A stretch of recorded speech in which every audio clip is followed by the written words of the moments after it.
So this is an article about millennials and student debt. It's a study, shows that millennials have 300% more student debt than their parents. Holy guacamole, that's a lot of cabbage. Millennials have taken on at least 300% more student debt than their parents, which is a staggering statistic that highlights the financial struggles that many young people in the Western USA are facing.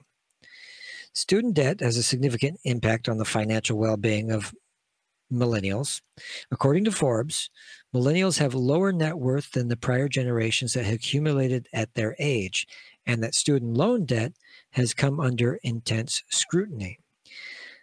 The burden of student debt can delay important life milestones, such as buying a home, starting a family, and pursuing various creative careers.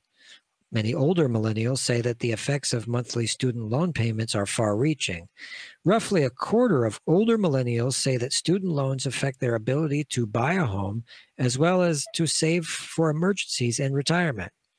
Nearly 1 in 5 say that they weren't able to take risks with their career, while about 17% said they had to live with a family or friends because they couldn't afford their own rent and student loan payments. This is a lot of what we're hearing these days. And yeah, we just did an article about how people aren't having children anymore as well. And that is largely because of their financial situation. People under the age of 40 are in a precarious financial situation that they weren't in previous generations. So they feel like they can't afford to have kids. Maybe they would if they could. And I think most people would if they thought they could. Climate change ranks high as far as a percentage of the people that say they don't want to have kids for environmental reasons or whatever. But a lot of it is also this about not being able to afford it.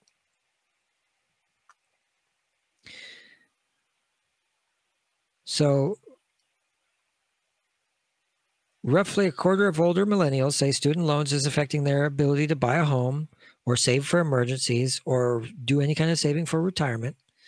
Nearly 1 in 5 say they weren't able to take risks with their career, while about 17% said that they had to live with a family member.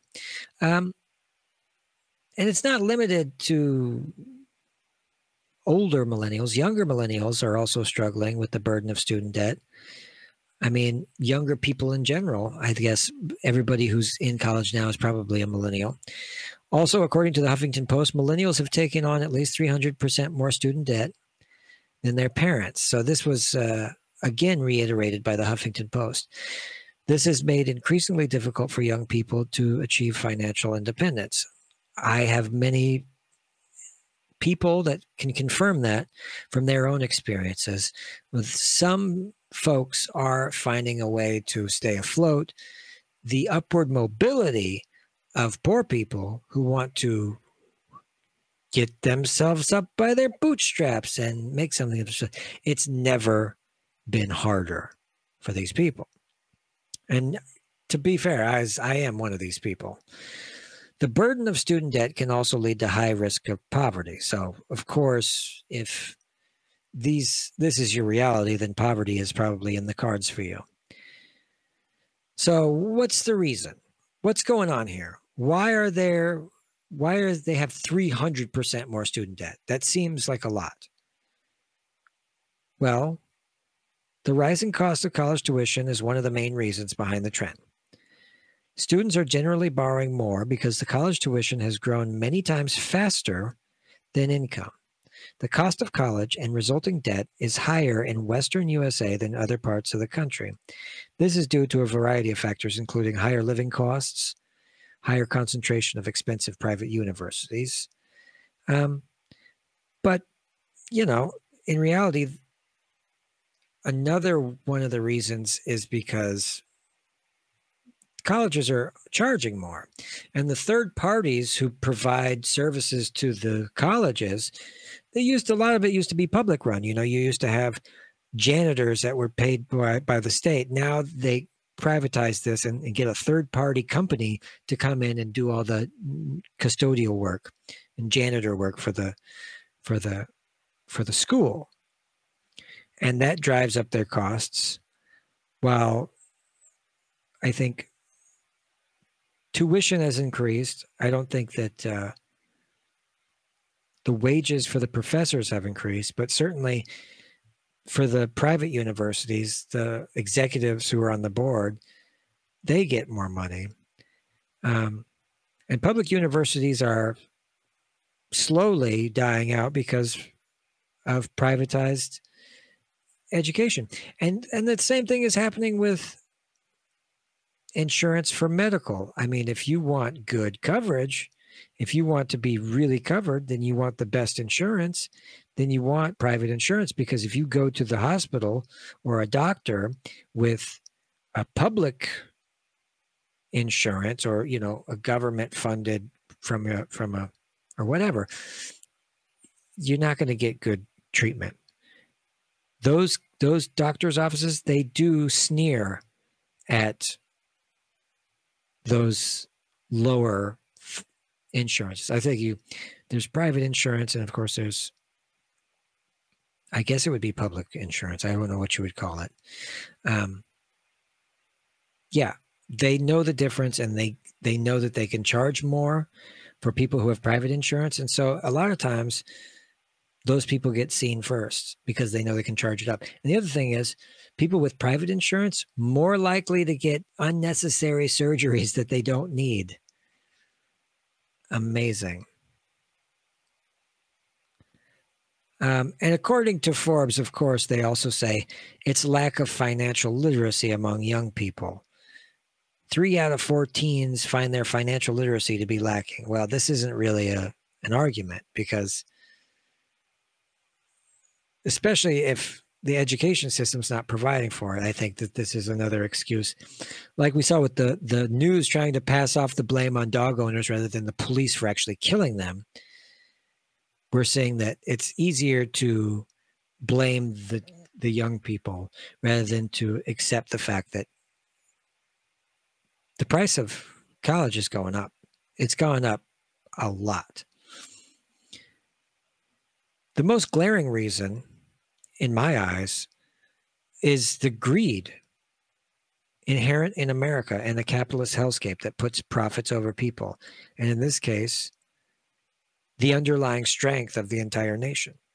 Because having an educated populace is important.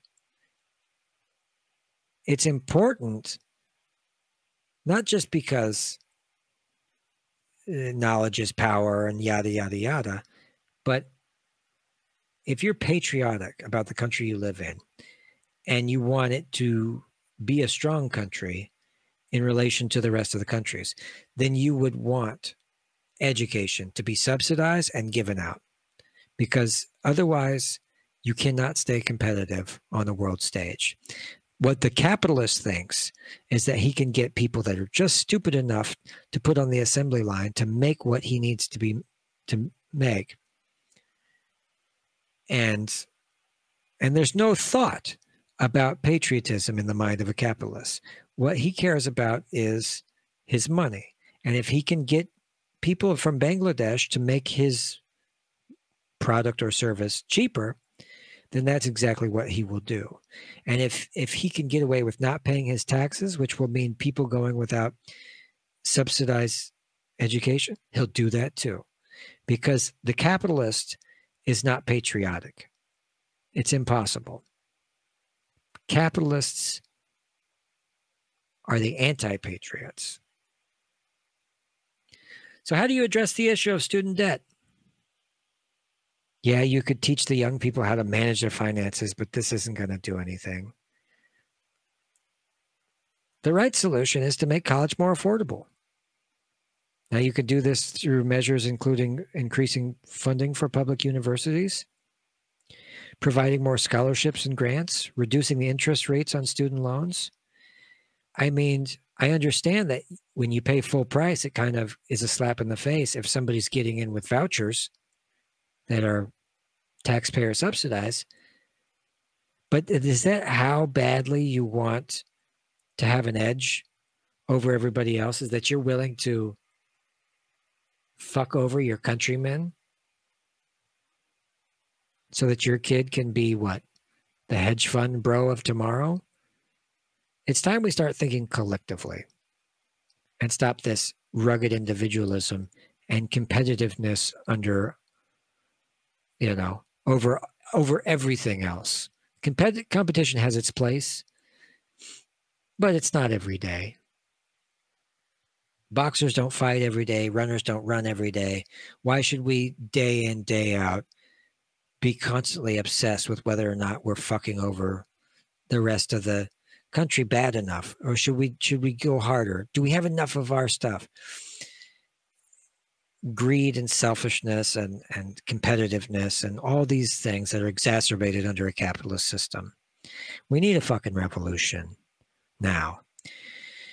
Finally, there's the issue of student loan forgiveness, which has been kicked around. The government has recently announced plans to cancel up to $10,000 in student loan debt for borrowers making less than $125,000 a year, or $250,000 for married couples. Now, that would cover just about everybody. In fact, $125,000 a year is quite a lot. You should even make it less than that. I mean, if people are making $50,000, $80,000 a year. Well, not these days, I don't know. While this sounds like a step in the right direction, most of the experts argue that there needs to be much, much more done in this realm. And I'll tell you, my mom went to school late in life as a single mom, as somebody who has been through an incredible amount of trauma, who came out of parents who were drug addicts and speed freaks and hippies and weirdos, ran away from home, got raped at gunpoint by truck drivers, had a baby, and then went back to college, all within the span of about, 10 years. And when she went to school, she took the loans that they gave her and a 4-year degree that in Germany, for instance, would cost you about $3,000, $5,000 for a master's, something like that. My mom ended up paying $80,000 for a degree. I think it might have even just been a bachelor's of English or a master's of English, something like this. But she paid $80,000, and eventually she had to file for bankruptcy because she couldn't pay the loans. So everything that capitalism has done, it's done to me and my family and my friends and everybody I grew up around. We're the ones who get shit on. Not too pretty.